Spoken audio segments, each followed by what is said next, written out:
ऊपर अत्याचार बंद करो, बंद करो, बंद करो, ऊपर अत्याचार बंद करो, बंद करो, बंद करो।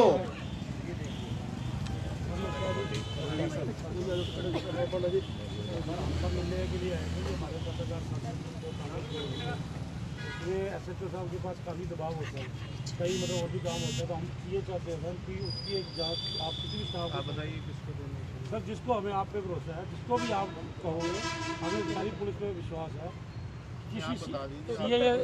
आप जिसको उचित समझते हो, ये जिसको खुद जिनको हम क्यों कहें अपने जनाब, हम क्यों कहें, ये अपना आप ही जिसको सही समझते हो, जिसको सही समझते हो। गिरफ्तारी चाहिए, किसी को दे दो, दोनों में किसी को दो, हमें तो जो जिन्होंने अपना किया वो चाहिए। और सर एक हम्बल रिक्वेस्ट है, इस काम को प्लीज जल्दी करवाओ, क्योंकि ये एक पत्रकार के ऊपर हमला नहीं है, सारे पत्रकारों के ऊपर हमला है।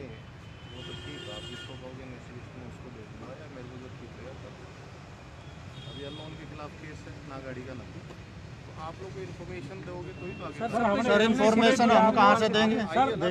सर पुलिस वालों के ऊपर पता नहीं क्या दबाव है, पुलिस वालों को सीसी फुटेज नहीं मिली, हम हमारे साथियों ने फुटेज निकाली है। मेरे को आके 3 आदमी दिखा, तो उसमें क्या सर एक हमारी और रिक्वेस्ट है कि आजकल देखो बहुत पत्रकारों के ऊपर जो है जी इस तरह के कदम उठ रहे हैं, तो लोग हावी होते जा रहे हैं, बदमाश लोग जो हैं वो ऐसा इनकी सुरक्षा का कोई इंतजाम किया जाए या इनकी सुनवाई तो कम से कम। देखो हम लोग तो आप तक ही है, और आप भी अगर नहीं सुनेंगे तो फिर कौन सुनेगा। तो हमारा तो यही है, जब हम रोज़ यहाँ आते हैं, आज हम आए सिर्फ इतना कहने के लिए कि जी हम 4 आदमी या 5 आदमी हमारे पास रहने गए थे, हमने कहा कि हम मिल लेते हैं। नहीं सर प्लीज़, हमें पता है सर, हमें पता है सर, नहीं सर जाने से रोक दिया गया ना, बात तो ये थी। बैरिकेड्स लगा के रोकना, बैरिकेड लगा के, तो आप लोग तो कहते हैं कोर्स में बैठ जाएंगे, फिर क्या करेंगे? सर यहाँ तक बैठने तो आए नहीं थे, बैठने कोई आया ही नहीं था, मिलने के लिए। हमने तो 10 आदमी ये कहा था कि जैसे भी SP साहब जो भी मीटिंग में है ना, जब फ्री होंगे तो मिल लेंगे, हम जाके बैठ जाते हैं उनके कार्यालय में, बस इतना ही था। लेकिन इन्होंने कहा भी यहाँ से नहीं जाना, आगे नहीं जाना। सिर्फ 4 आदमी आपसे बात कर रहे हैं, इन्वेस्टिगेशन को ट्रांसफर कर देते हो। देखो जो काम की बात है उस पर कुछ नहीं करना, क्या कंफ्यूजन हुआ क्या हुआ उसका कुछ, ठीक है। आप इन्वेस्टिगेशन जिसको कहोगे या मैं अपने किसी को, सर अब आपका डिसीजन है, आप जिसको उचित समझते हो उसको हैं। और जो आपके पास एविडेंस है उसको दिखा दीजिए, या जो लड़का साथ था जिसने वीडियो बनाई उससे मेरी मुलाकात करवाई थी। सर हमने सीसी फुटेज मिली है वहाँ से, आप दिखा दीजिए, उसकी बात है। ठीक है, 3-4 दिन व्हाट्सएप कर चलो 5 मिनट जाओ, और इससे भी बढ़िया बेहतर तरीके से वहाँ से मिल सकती है फुटेज, ठीक है ना। पत्रकार एकता जिंदाबाद, पत्रकार एकता जिंदाबाद। मुकेश आप जाओ, पूरी बात बताओ। नहीं कोई बात नहीं, अरे कोई गल नहीं, तो पुलिस गार्ड देवे तो देखो पीछे आपके भाई परेशान हो रहे हैं। हरीश आओ, प्लीज आपके भाई परेशान हो रहे हैं, साइड में कर दो गाड़ियाँ।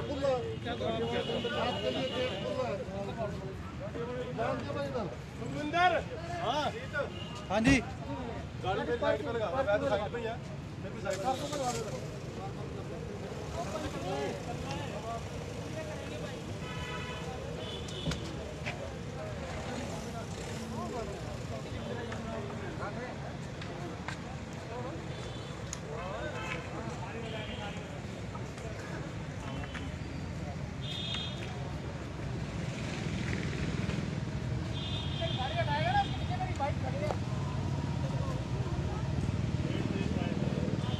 गाड़ी अंदर बनती जा सकती है, नहीं अंदर तक चलानी है या बंद करनी है? अंदर चला जा रहा है, रहने दो, हमने क्या करना, बस चले गए मेन बंदे। अरे वो तो बंदे से पकड़ेंगे आपसे।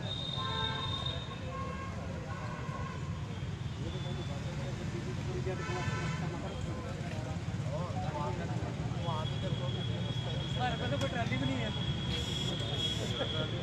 ट्रैक्टर होता है फिर अंदर बढ़ने देते हैं। फ्रंट खोले गेट इन्होंने तो क्या है, गेट तोड़ दो। जो हमारे राष्ट्रीय कदम के संपादक हैं अशोक भामरी जी, उनके ऊपर जो अटैक किया गया तो उसको लेकर आज सभी पत्रकारों ने जो है वो काली फीतियाँ जो है वो बांधकर उसका विरोध किया है और मांग की गई है। तो उसी के संदर्भ में सारे पत्रकार जो है वो धरना प्रदर्शन पर यहाँ बैठे हैं। बीच में महिलाएं भी हैं, तो चलिए बातचीत करते हैं सीधी। नमस्कार मैम। मैम, ये जो धरना प्रदर्शन आज का पत्रकारों को किया गया, ये किस विषय में है? भामरी जी को इंसाफ दिलाने के लिए जब हम लोग आज डीसी ऑफिस के बाहर आए तो उन लोगों ने हमें, जितना भी यहाँ पुलिस महकमा है, उन लोगों ने हमें अंदर नहीं जाने दिया जी। तो जब पत्रकारों के साथ ऐसा हो रहा है तो आम नागरिक कहाँ जाएगा जी। पत्रकार हमेशा समाज में जनता की आवाज उठाता है, हर किसी की आवाज उठाता है, लेकिन जब पुलिस महकमे की बात आती है, जब पत्रकार साथी हम लोगों ने आज तक उनके हर मुद्दे को दबाया है, उनके साथ कोऑपरेट किया है, तो जब आज पत्रकारों को इंसाफ दिलाने की बात आई है तो आज जो है पुलिस महकमा जो है ऊपर तक जितने भी नेता लोग हैं कहीं ना कहीं जिनका जो बीच में हाथ बताया जा रहा है, आने वाले टाइम में जल्दी ही इस बात का खुलासा भी हो जाएगा जी। लेकिन आज कहीं ना कहीं हमें उन लोगों ने इस कदर मजबूर कर दिया कि आज हम लोग जो जनता को इंसाफ दिलाते हैं, आज उन लोगों ने हमें धरती पर बैठने के लिए जो है मजबूर कर दिया है। उन्होंने हमारे जो बड़े पत्रकार, जो सीनियर लोग हैं, हम तो बहुत जूनियर हैं, जो बड़े हैं उम्र में भी बड़े हैं, आज हम लोगों को इतनी शर्म आ रही है अपने आप के ऊपर कि आज जो है पत्रकार इस कदर धरती पर बैठ गए हैं। लेकिन देखते हैं आने वाले समय में क्या होता है। एसपी ऑफिस के पास भी जाकर वहाँ पर एसपी सर के आगे जो है मैसेज पहुँचाया गया है, लेकिन अभी तक जो है एसपी जी यहाँ पर नहीं आया है। बताया जा रहा है कि वो किसी मीटिंग में बिजी है। चलिए देखते हैं आगे के लिए क्या होता है। जब तक इंसाफ नहीं मिलेगा हम लोग यहीं पर बैठे रहेंगे। सुबह 9 बजे की टाइमिंग कल से हमारी स्टार्ट हो जाएगी। आगे के लिए देखते हैं क्या कार्रवाई होती है। बहुत बहुत धन्यवाद मैम। हमारे जो सीनियर पत्रकार है प्रदीप शर्मा जी हमारे साथ जुड़े हुए हैं। प्रदीप जी, प्रदीप जी नमस्कार। नमस्कार। प्रदीप जी, जो चौथा स्तंभ है कहीं ना कहीं आज वो खतरे में। आज हम ही लोग जो थे यहाँ इनको ऊपर उठाने वाले, और आज उन्हीं को जो है एसपी ऑफिस से बाहर बिठा दिया गया।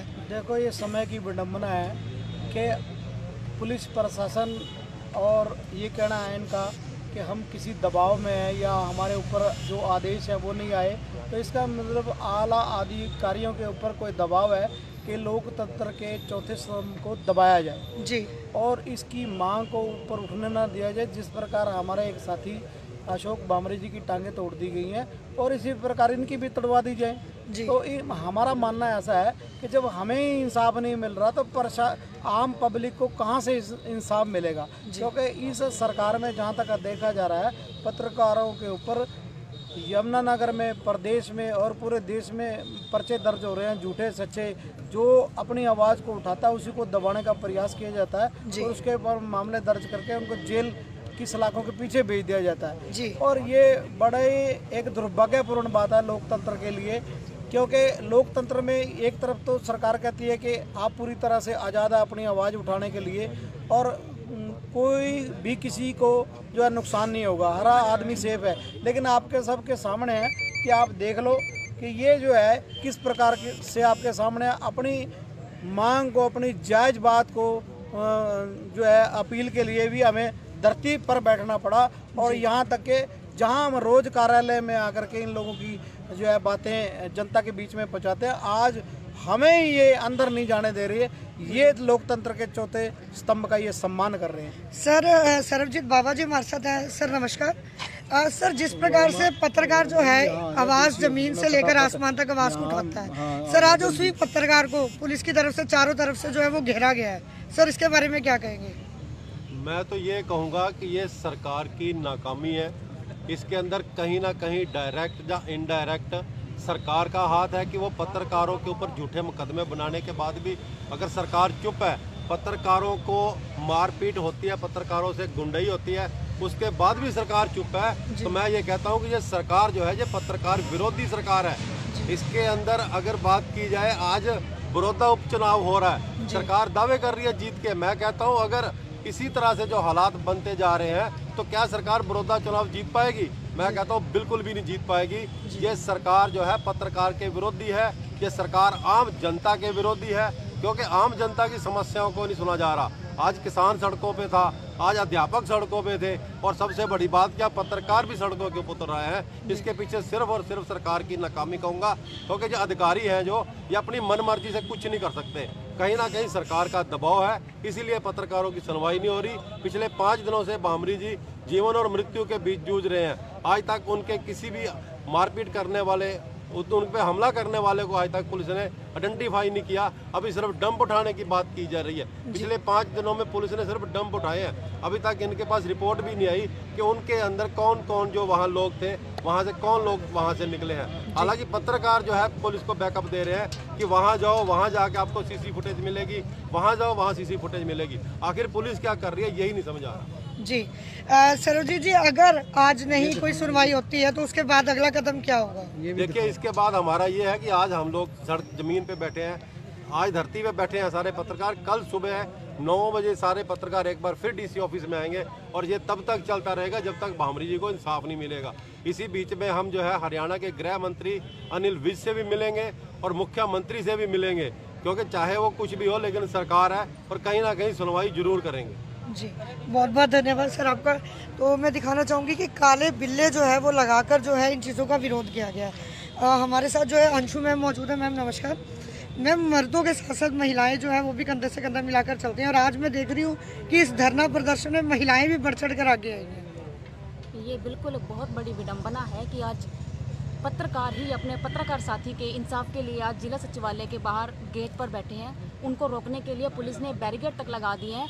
मैं आपको ज्योति दिखाना चाहूँगी, उस तरफ कैमरा करिए, और मैं दिखाना चाहूँगी कि ये वो पुलिस वाले खड़े किए हैं जिनको यहाँ पर खड़ा करने के लिए खड़ा किया गया ताकि पत्रकारों को रोका जा सके। ऐसे में कहीं ना कहीं पत्रकारों की जो स्तंभ है पत्रकारिता का, उनके ऊपर भी हमला हुआ है। इसमें साफ जाहिर है कहीं ना कहीं सरकार की नाकामी सामने आ रही है कि पत्रकारों को यहाँ पर रोका गया। जी मैम, जब कोई बड़ा कार्य होता है तब इन्हीं पत्रकारों को बुलाया जाता है कि आप लोग मीडिया में दिखाएं, और आज उसी मीडिया से ये लोग डर रहे हैं और उसी मीडिया को आज अंदर नहीं जाने दिया जा रहा। मैं बिल्कुल बताऊंगी यहाँ पर कि यहाँ पर पत्रकारों का इस्तेमाल किया जाता है। जब उनको जरूरत होती है तो उनको फोन करके बुलाया जाता है। लेकिन आज मैं एक और चीज दिखाना चाहूंगी, एसपी की गाड़ी को भी चारों तरफ से घेर दिया गया है, और उसके पास 3 पुलिस के कर्मचारी भी खड़े किए गए हैं ताकि पत्रकार यहाँ तक ना पहुँच पाए। क्या उनको लगता है कि पत्रकार यहाँ पर कोई तोड़फोड़ करने के लिए आए हैं? इसमें साफ जाहिर है कि पत्रकारिता का चौथा स्तंभ है, पत्रकारों को क्या मान सम्मान है। आज वो अपने ही साथी के सम्मान के लिए और इंसाफ के लिए यहाँ पर पहुंचे हैं, तो आज उनको यहाँ फर्श पर बैठकर एसपी की वेट करनी पड़ रही है, जिनके पास पत्रकारों से बात करने के लिए टाइम नहीं है। जो एसपी उनको फोन करके उनसे मीटिंग करने के लिए खुद वो मीटिंग में बिजी, और पत्रकार यहाँ फर्श पर बैठकर सचिवालय के गेट पर उनका इंतजाम कर रहे हैं। लेकिन यहाँ पर पत्रकारों की कोई सुनवाई नहीं है, ना ही इंसाफ की बात करने के लिए कोई यहाँ पर सुनने के लिए आ रहा है। जी प्रदीप जी, एक सवाल और था मेरा आपसे कि क्या जब तक भामरी जी को इंसाफ नहीं मिलता कोई भी पत्रकार जो है वो किसी भी प्रकार की कोई भी कवरेज नहीं करेगा?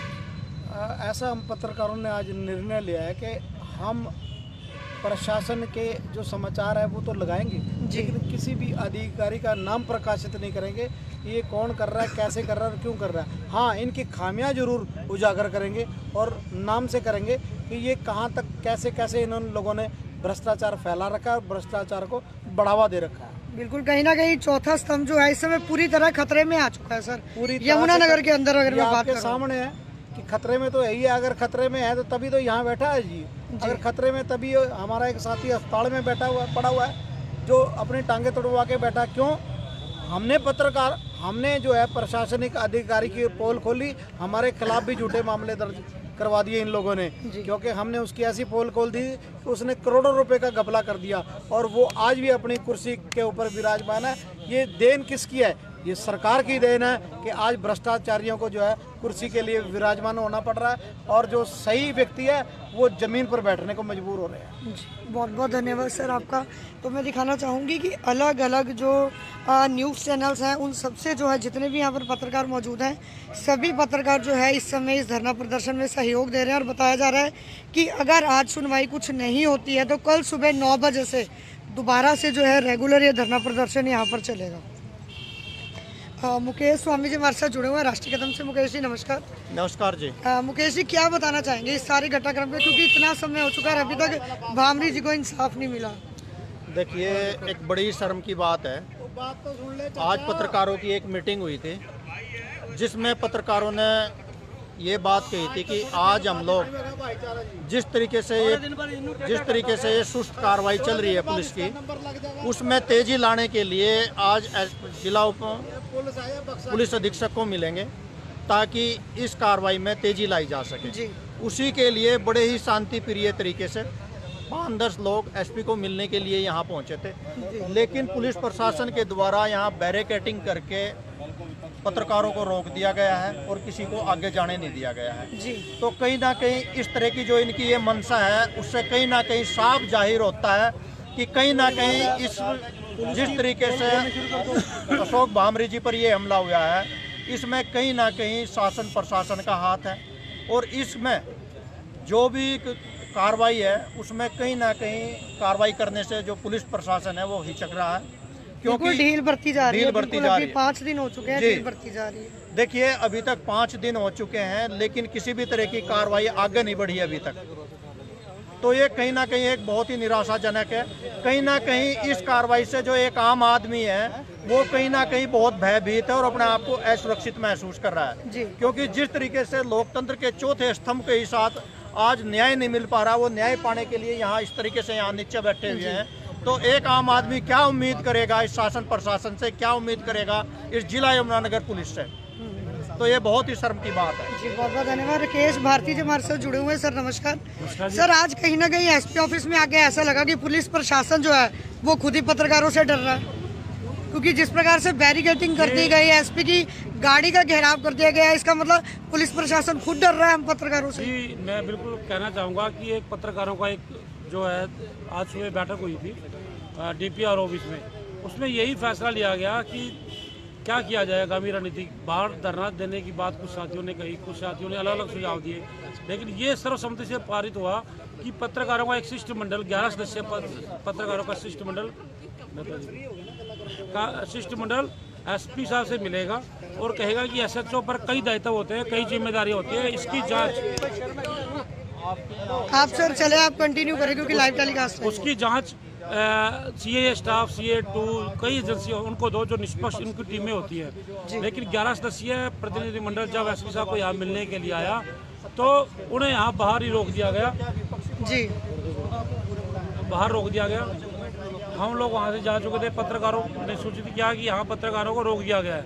उसके पश्चात पत्रकार यहीं धरने पर बैठ गए और यह आंदोलन जो पत्रकारों को दबाने का, जो लोकतंत्र पर हमला हुआ है, जो संपादक है लघु समाचार पत्र है यमुनानगर से अच्छा उसका वो राष्ट्रीय जो कदम समाचार पत्र है, उसके संपादक अशोक भामरे जी पर हमला हुआ, उनकी टांगें तोड़ दी गई, उनकी बाजुएं तोड़ दी गई, लेकिन हाँ उसके ऊपर कोई कार्रवाई नहीं हुई।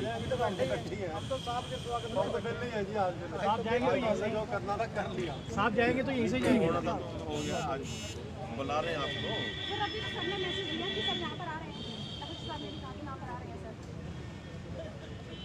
सर ऐसे है, अगर हमारी सुनवाई नहीं होगी तो वाकई हम कल फिर यहाँ बैठेंगे। ये सच है और ये कई दिन तक चलेगा प्रोग्राम। ये बिल्कुल बिना मतलब के पंगा ले लिया। वही तो मैं कह रहा हूँ, आपको बुला रहे हैं, अगर आपकी सुनवाई नहीं करें फिर बैठ जाना।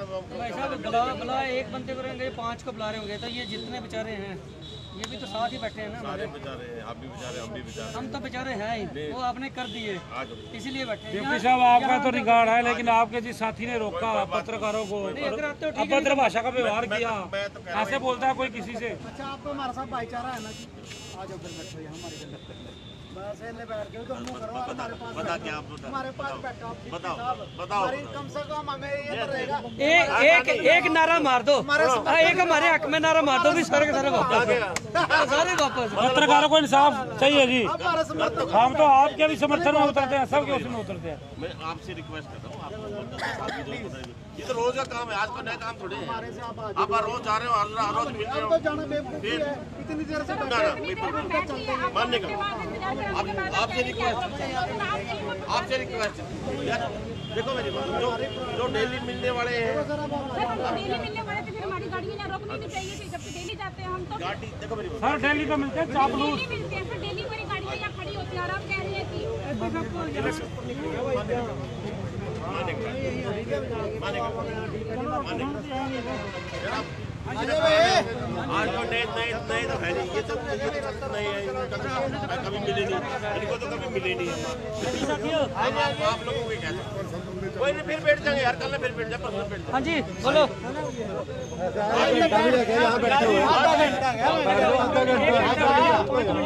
मेरी रिक्वेस्ट, मेरी रिक्वेस्ट, आप मेरी 1 घंटा बैठे नहीं, हम 5 मिनट नहीं आ सकते। आप माने गलत बात है, गलत। सुनो, आप कह दो कि वो नहीं मिल सकते, उन्हें शर्म आती है, हम लोग उठ के चले जाएंगे। आप इतना कह दो, कल फिर आ जाएंगे आपको मीडिया के सामने आने में शर्म आती है। मेरी बात ऐसा ना, हम लोग यही बैठेंगे। कल से आप सर क्या एसपी साहब बाहर नहीं आते कभी विज्ञापन लेने? मतलब कल से जब बैठ दियो ऐसा है। सुनो, मेरी बात सुनो, मिलते नहीं, हम चलते हैं वापस। आज मेरी रिक्वेस्ट, आज मिल लो, उसके बाद कल से ज्यादा नहीं बैठ दो। देखिए कितनी शर्म की बात है कि ये लोग यहाँ एसपी को मिलने के लिए बैठे हुए हैं, लेकिन जो डीएसपी साहब बोल रहे हैं उनका कहना है कि आप वहीं चल के मिल लो, और ये लोग कह रहे हैं कि एसपी यहीं आए, हमसे 5 मिनट की बात करें, लेकिन वो यहाँ बिल्कुल उन्होंने आने से इनकार कर दिया है। तो ये कहीं ना कहीं बड़ी शर्मनाक बात है कि जिसको जनता की सुरक्षा के लिए काम सौंपा हुआ है, जिसको एक न्याय व्यवस्था के लिए काम सौंपा हुआ है, जो एक जिले के जिम्मेदार पुलिस अधीक्षक हैं, लेकिन वो आज मीडिया की बात सुनने के लिए अपने कार्यालय से बाहर नहीं आ पा रहे। बिल्कुल सर, बड़ी दुखद घटना तो बड़ी दुखद बात है कहीं ना कहीं। चलो वहाँ बुला लो, वहाँ आ जाते हैं एसपी साहब को, बुला लो, वहाँ आ जाते हैं, बुला लो, हम तुरंत आ जाएंगे। आ गए यार, जब कमाल आप वहाँ तो बुला लो। आ जाओ आप। हाँ जी, मंजूर है कि नहीं? सरकार कहती है हर महीने डीसी एसपी पत्रकार वार्ता करेंगे, और यहाँ पे सिर्फ चंद जो है ना, जो उनकी चापलूसी आदमी मरते हैं, उनको बैठा के चलो जब क्या कहते रहते, फोन कर रहे हम, बुला रहेगा साहब को, मैसेज दे रहेगा साहब, मीटिंग में मीटिंग के बाद आके मिल लेंगे, आप कह रहे वहीं आ जाएंगे, मीटिंग के बाद मिल लेंगे। अगर जंगल में कोई घटना हो जाए समझोगे, मिल लेंगे नहीं, फिर ठीक छोड़ो क्या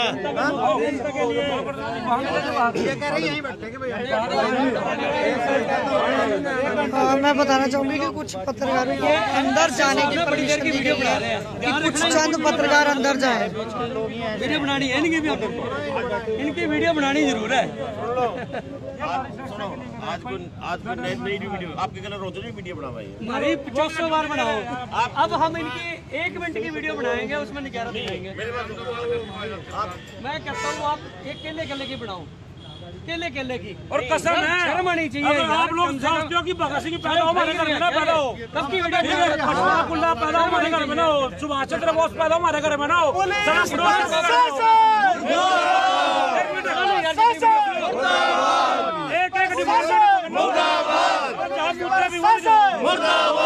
पत्रकारों के ऊपर अत्याचार बंद करो,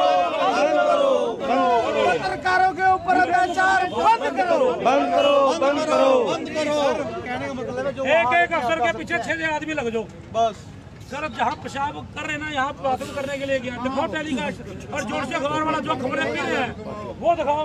आप अपनी पत्रकारों की सुनवाई नहीं हो रही, आम आदमी क्या सुनवाई होगी वहाँ? गिरफ्तार नहीं करते हैं। इब क्यों खोल रहे हो? इब तो हो गया ड्रामा जो होना था। 4 आदमी मेरे साथ नहीं, बैरिकेड लगा के लठ लेके खड़े हैं, कोई मान लिया हथियार लेके तो नहीं रहते पत्रकार, रोज आवा यहाँ, ये तो रोज आवा यहाँ कवरेज करके भी सारे थाने में दे रहे। पहले तो उनको बेचारे को पहले तो जलील कर दो, फिर कहने लग जाओ बाद में तो आ जाओ ना। जब वो वहाँ तक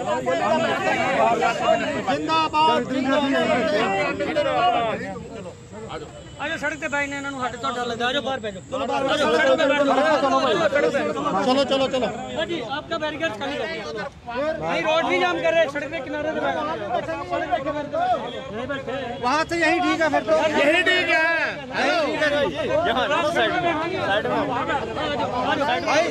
तिलक जी बात सुनो, यही ठीक है, यही साइड में बैठ, यही ठीक है, यही हम पब्लिक को खत्म कर रहे हैं, उनका ज्यादा का काम है, गली गली नहीं बाहर बैठ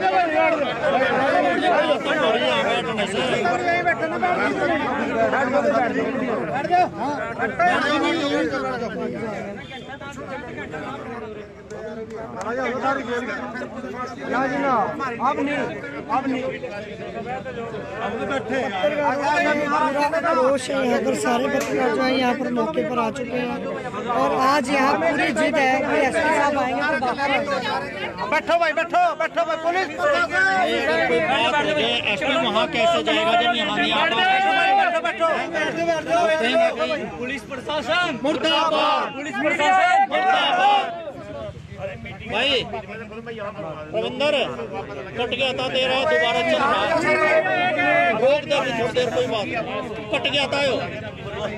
जब डीसी साहब को हम ज्ञापन देने ये देख लो वकील साहब है, मिलने के लिए वकील साहब ये देख लो, उन्होंने आराम से बात करी, ठीक है ना? चले गए। ये तो अभी देखते रहो, क्या देखोगे, देखते रहो। सबके साथ कल टेप लगाने की कोशिश है ये पूरी, ये टेप लगाने की कोशिश है। अब तो क्योंकि अगर इनके भ्रष्टाचार को खुलासा करोगे, इनके काम को, गलत काम को दिखाओगे तो ऐसे ही करेंगे। देखो जी, ये पहली बार देखने को मिला है जिसको चौथा स्तंभ कहा जाता है। पत्रकारों को चौथा स्तंभ कहा जाता है, जो न्याय और अन्याय की लड़ाई लड़ते हैं और जो पहले बता देते हैं जनता को कहाँ अन्याय हो रहा है। ये वो लोग हैं जो किसी का पक्ष नहीं करते और जो किसी के साथ अन्याय नहीं करते, लेकिन जब इनके साथ जाति होती है तो बड़ा ही देखने को दुख दर्द, इससे बड़ा दुख की बात नहीं हो सकती। और मेरी तो प्रशासन से मांग है, आपके माध्यम से मांग है कि चौथे स्तंभ को बचाया जाए। अगर यही दबाव में लाया जाएगा, अगर इसकी आवाज को दबाया जाएगा तो जनता की आवाज के कोई मायने नहीं रहेंगे। तो मेरी सरकार से प्रार्थना है कि अनिल विज जी से प्रार्थना है, गृह मंत्री जी से प्रार्थना है और मुख्यमंत्री जी से प्रार्थना है, जो कहते हैं कि भाई ईमानदार है हम, जो ईमानदारी छवि के नेता बने हुए हैं, तो 2 दिन की बजाय चाहे 2 दिन और ले लें, लेकिन उन गुंडों को पकड़ा जाए। और वो गुंडे हमारे सामने, और इनको पता है, सरकार को पता है गुंडे कौन है। वो गुंडे वो लोग हैं जो यहाँ भ्रष्टाचार करते हैं और जिनकी आवाज को आप उठाते हो। तो मेरी आपके माध्यम से मांग है, इन गुंडे लोगों को पकड़ा जाए और जो टांगे तोड़ दी जिन्होंने, जो बड़ा देखा भी नहीं गया, क्योंकि मुझे बड़ा दुख हुआ कि उस व्यक्ति का जो 20-25 साल से पत्रकारिता करता रहा है, जिस पर कभी भी ब्लेम नहीं लगा, 10 से 12 गुंडे लोग आकर उसकी टांगे तोड़ देते हैं, उसके जीवन को बर्बाद कर दिया गया है। मेरी तो सरकार से प्रार्थना है, और हमारे डीएसपी साहब खड़े हैं और ये सब ईमानदार लोग, मैं कहता हूँ ये ड्यूटी पे है।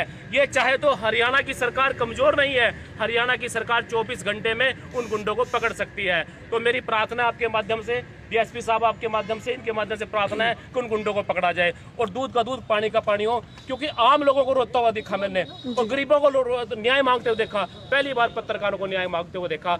अगर आप न्याय मांगोगे तो आपकी लड़ाई कौन लड़ेगा? जी बिल्कुल सर, एक सवाल ये है कि ये प्रशासन जो है, पुलिस प्रशासन है, क्योंकि आज बहुत बड़ी बात यहाँ बोलने जा रही हूँ इस मंच के माध्यम से, कि 1-1 घंटे में इन्होंने सॉल्व किए हैं मामले, 1-1 घंटे में।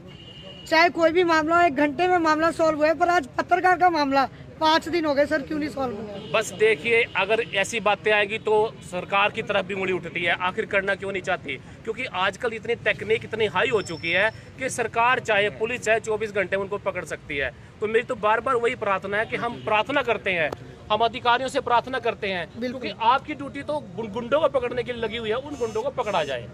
धन्यवाद। डीएसपी साहब घरों कुछ के लिए भी, मैं तो इनको लेने के लिए आया हूँ। एसपी साहब पुलिस को जनता की बात सुनने के लिए बैठा रखा।